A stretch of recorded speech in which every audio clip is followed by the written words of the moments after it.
السلام علیکم ورحمۃ اللہ وبرکاتہ۔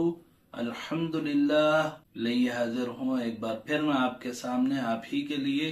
الحمدللہ کل ہم نے صاد کے بارے میں پڑھا، آج ہم قرآن شریف کا سب سے اہم اور سب سے مشکل حرف پڑھیں گے، جس کو پڑھنے میں لوگوں کو بہت دشواری ہوتی ہے، یعنی بہت پریشانی ہوتی ہے، اور اس کا تلفظ یعنی اس کی آواز صحیح نہیں نکل پاتی۔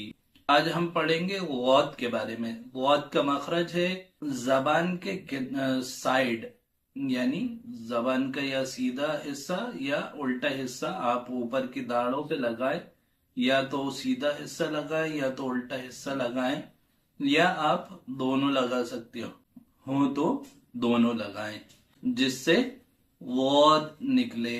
اس کو پڑھتے وقت یہ دھیان رکھنا چاہیے کہ نہ ضاد کی آواز آئے نہ ضاد کی آواز آئے۔ اب ہم اس کی مشق حرکات کے ساتھ کریں گے، جیسے غوت زبر غو، غوت زبر غو، غوت زبر غو۔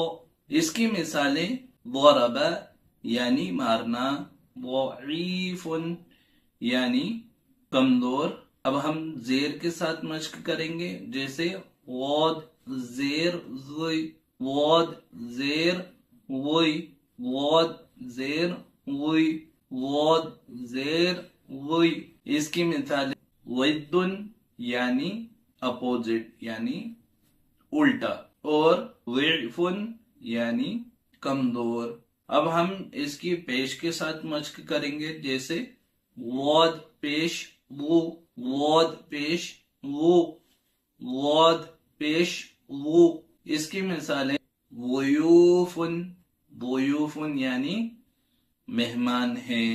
اب ہم اس کی مشق جب غوت پر جزم آتا ہے اس کے ساتھ کریں گے، تاکہ ہمارا مخرج صحیح اور مضبوط ہو جائے، جیسے حمزہ غوت زبر او، حمزہ غوت زبر او، حمزہ غوت زبر او، حمزہ غوت زیر او، حمزہ غوت زیر او، حمزہ غوت زیر از۔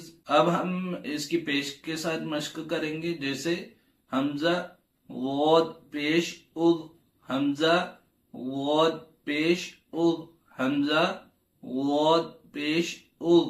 اب اس کی مثالیں اضحیہ، اضحیہ معنی قربانی، عید الاضحیٰ یعنی بقرہ عید کا دن۔ اب ایسی مثالیں جو قرآن شریف میں آتی ہیں، لیکن اکثر لوگ اس کو پڑھنے میں غلطی کر دیتے ہیں، وہ ہے اعوذ باللہ من الشیطان الرجیم، بسم اللہ الرحمن الرحیم، وَلَضَّالِّينَ۔